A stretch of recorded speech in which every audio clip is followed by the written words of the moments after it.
Hi guys, welcome back to the channel. I'm Office Blog Daz. Gaynor. Okay, two of us here today. Yeah, Even Saturday having a day afternoon. off. Yeah. Stand-up comedy. Yeah. If you're into comedy, Patreon's your thing, head on down to our Patreon. Link in the description below. Loads of watch-alongs there, which include Modern Family, Always Sunny in Philadelphia, F is for Family, Seinfeld. Yeah. Loads of comedy stuff on there. Yeah. So A couple of stand-up ones as well. Still some stand-up ones that have been blocked on YouTube, so head down there. We've got a Kevin Hart one. Yeah. And, can't remember what the other one was. Oh, it was Jim Brewer. Jim Brewer, The yeah. Bombing It Sears. Very funny. Yeah, very funny. Whether you like Jim Brewer or not, it's just a funny story. Yeah, a few people, he's like Marmite, he's got, he is. I quite like him, but he's got his issues and he's got his opinions, which a lot of people don't agree with. Yeah.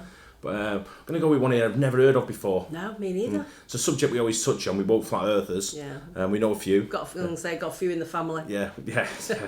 Not immediate. Well, your immediate family, not mine. Wouldn't survive in my family. Get bunked off. But Malik Elassal, would you say his name is? I've never heard of this guy. No, me neither. No, but I've just seen it come up and watched the first little line of it, and it looked quite funny. Yeah, so we'll give it a go. Woke flat earthers. Malik Elassal. Shout out to all the teachers that told me I'd never make it. I just like to repeat stuff that rappers say, like that makes me feel good. But my teachers legit did not believe in me. Like I went to a Muslim school, like I went to an Islamic private school, and I told them that I wanted to do comedy, and they'd never even heard of that. So they was like, no. You want people to laugh at Muslims? I was like, yeah, kinda, yeah. I had another teacher who was also the imam. He was like the religious leader, and he found out that I wanted to do comedy, and he took me aside in like a private moment, and he said, "You want to be a funny guy, huh? You think this life is funny, my friend? Fun and games? When you see the power of Allah on the day of judgment, brother, you will not be laughing." And I was just like, I'm still gonna do it.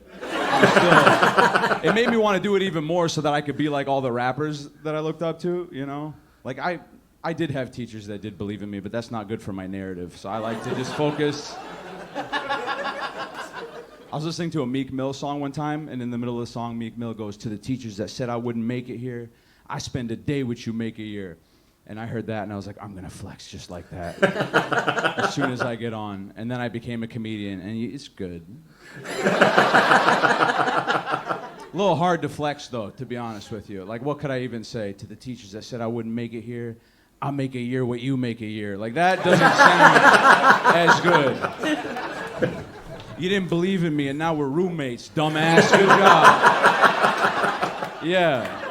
He told me I was going to starve in front of the whole class. I remember. He said, "You want to be a comedian? You're going to be very hungry, my friend." And I wish he could see me now and be like, "Bro, I've never been hungry a single day in my life because I still live with my parents, asshole. Did you think about that?" No, you didn't. I'm never hungry. My mom cuts me fruit all the time. And then she brings it into my room because she has zero boundaries. She just walks right. He's got very Little Dicky vibes to Yeah. me. Does you? Yeah. Same. Yeah. Yeah, he just comes across that way. I don't like one pause there. Let's go back a little bit. He's quite a funny guy so far. Yeah, Quite like him. Yeah. Day in my life because I still live with my parents, asshole. Did you think about that? No, you didn't. I'm never hungry. My mom cuts me fruit all the time. And then she brings it into my room because she has zero boundaries. She just walks right in. My mom's sick, man. She's a Muslim woman. She wears a hijab. I don't look very Muslim, like just off look, so nobody ever bothers me about it, you know? She wears a hijab. She looks Muslim all the time. One time she told me a story. Yeah, it's like a Halloween costume. She looks Muslim all the time, you know? So one time she told me that she was driving around and a guy pulled up next to her in traffic and saw that she was wearing the hijab, and then he like flipped her off, and then he like followed her in his car for a while. And I was like terrified when she told me this. I didn't want to ask her this question, but I asked. I was like, "Mom, have you ever like thought about taking off your hijab?" And she was like, "Malik, I would rather die a martyr than let those people change me." I was like, "All right, Tupac, fucking relax. Chill out. Don't talk like that." Don't wish a motherfucker would. That's exactly the opposite of what I wanted. She's nuts. Crazy talk. But I was proud of her. Like, I don't want her to change anything about herself, but I want her to be safe. So it's like, what do we do here? You know, like, something's got to change. Society is not going to change. So it's like, we got to figure something out. What I'm thinking of doing is coming out with a line of hate crime-proof hijabs that my mom can wear. Completely hate crime-proof, okay? First one, I'm thinking standard, just Confederate flag hijab. Because listen, that's gonna short circuit. Nobody's gonna know what to do when they see that. Next time some guy pulls up next to my mom in traffic, he's gonna be like, oh.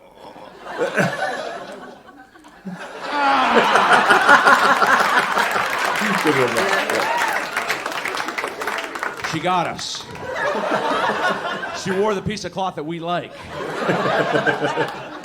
This is another one. This is a prototype. I don't know if it's ready for the streets just yet, but all white hijab, but just a little bit pointy in the back. Just a little bit pointy. Not all the way, but just deceptively pointy, just for some peace of mind.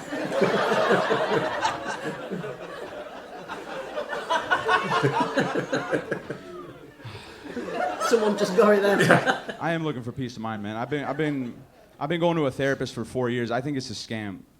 At least I don't have a good therapist. Like, because I didn't like get referred like by a doctor. Like, I just like went online. Like, I just like Googled help. Please help. And then it took me to a website, and on the website it was like, write out a list of your problems so we can use that to like match you up. And I was like, all right. And I selected anxiety because that's what I was having. And then it was like, write out the anxiety, explain what that feels like so that we can use that to better match you up to somebody. And I was like, it's anxiety, it's not gonna make sense. I was like, okay. I'm not as good of a Muslim as I was raised to be, but I still feel like a good person, you know? And I feel conflicted because in school, they taught us that everything is written before we're even born. Like, all my decisions are made for me. So it's like, am I just doomed to make these mistakes that God wrote for me? Like what if Allah judges me unfairly? And then I submitted that. And then they were like, you should talk to Helen about this. Helen's good for shit like this. She's on top of it, trust me. And I was like, Helen, are you even listening to me? What is Helen gonna do? You couldn't have brought me like a Dr. Mahmoud El-Shabazz, somebody to just tell me to pray. Brother, your life is haram. Of course you feel terrible. At least he understands. I'm going to be in a meeting with Helen. She's going to be like, tell me more about this Allah character. He sounds toxic. I mean, why would you hang out with a guy like that? Who is he to judge you? And I'm like, well, he's the only one who can, so...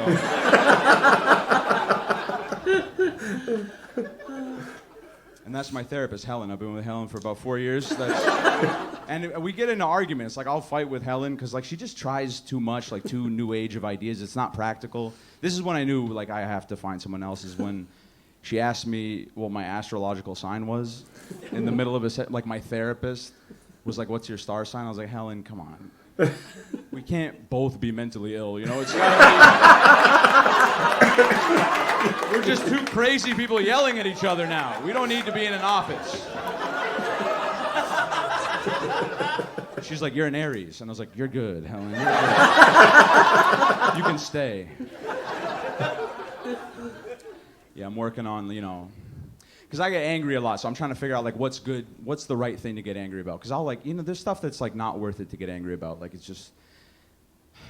This is when I realized I had to stop doing it, was when Kyrie Irving got in trouble. When Kyrie got in trouble, that was big. Because he was, like, my favorite basketball player. He's one of the best basketball players of this generation. And he got in trouble because he shared an anti-Semitic documentary on his Twitter. It was wild.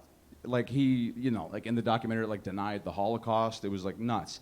And, like, they wanted to kick him out of the NBA, and I agreed. I'm like, this is bullshit. There's no place for that. But then I caught myself in the middle of it, and I was like, wait a second. Why am I even mad at this guy? A year before this, he said he thought the Earth was flat. Like, if a guy tells you that he thinks the Earth is flat, don't ask him about the Jews. Like, what are you doing? What did you think he was going to say? If you walked in on your girlfriend cheating on you, you don't need to be like, let me see your phone. Right? Unlock your phone. I can see. The way this guy's hitting it from the back, you're lying. I can tell. There's no woke flat earthers. There's nobody who's like the earth is flat, but, you know, I love everybody on it. We're all doing our best on this frisbee ride in space, man. That's traveling upwards to simulate gravity. We're all doing our best, and we got to pay attention because it's heating up. The disk is heating up. And the water's gonna rise, it's gonna pour off the sides. We gotta be careful. People don't usually double up on causes like that. They're like, the earth is flat and there's too many Filipinos on it, and it's gonna tip over if we don't find the edge that the Jews are hiding from us and push the, like, who cares? He's a basketball player. It doesn't. Funny. He's not making the rules. Kanye was the same thing. That was tough for me when Kanye got in trouble. Because I've been a Kanye apologist my whole life. Every time Kanye said something stupid, I was always the guy in the back of the room being like, just wait for the album, bro. Like, you don't get it. He's in the future. You're not an artist. How could you get it? And then he was like, I'm going to go DEFCON 3 on the Jews. And I was like, this better be a good album. This sounds like the past, yeah, to be honest with you.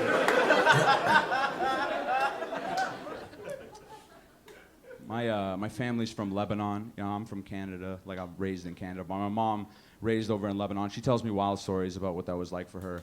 In 1982, Israel invaded Lebanon. So my mom grew up with, like, Israeli tanks rolling through her village. Like, they used to come into the house and do check stops all the time.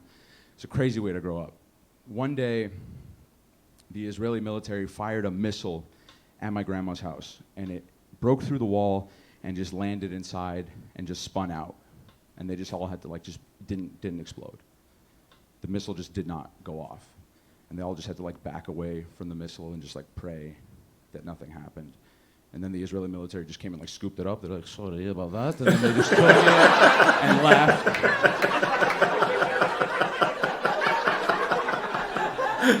But if that missile went off, I would have never existed. Like, my whole family would have been vapor. I wouldn't be here talking to you guys right now. So I still listen to Kanye sometimes. I feel that's fair.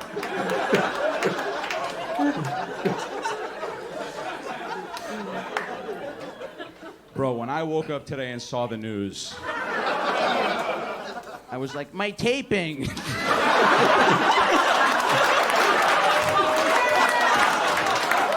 You guys are a dope crowd. That's good. Thank God. Bro, I swear, if I'm lucky, bro, my luck, Kanye's gonna. When was this filmed? Don't know. Didn't say. I don't think. No, because I've never heard of him. No, but he's a funny and guy. And he's very, very funny. Yeah, I do like this guy. Yeah, I Real do funny. as well. I was just wondering where he's right on my been. street. I mean, I love this type of comedy anyway. Stand up in a small venue. Yeah. Sort of like where there's no boundaries and people just go for it. And it's I love the like almost like grassroots comedy. Yeah. If you want to call, I don't know what you call it. No, it's but the dark comedy rooms. Host 50 to 100 people. Yeah. That's all you need. Like, where was the one we went to in New York? Was it New York Comedy Club? Wasn't it? Yeah, that was a great venue. Yeah. The better when they're intimate. But who was the guy that we'd never heard of before? The Brazilian guy, wasn't he? Yeah, he was funny as well. Can't think of his name now, but he was Brazilian, but he was really good. Yeah, but this guy's very funny. Yeah, he's very funny. You guys are a dope crowd. That's good. Thank God. Bro, I swear, if I'm lucky, bro, my luck, Kanye's gonna drop tonight. He's gonna drop the most racist album you've ever heard.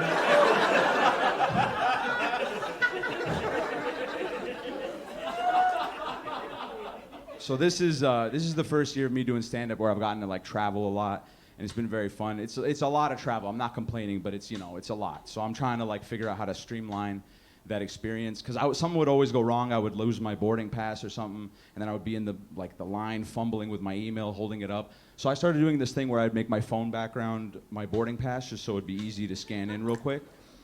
But I also do this thing where sometimes before I come on stages, I make my phone background like a list of my jokes, just so it's easy for me to reference, just like 1 or 2 words to remind me. And I forgot to switch it.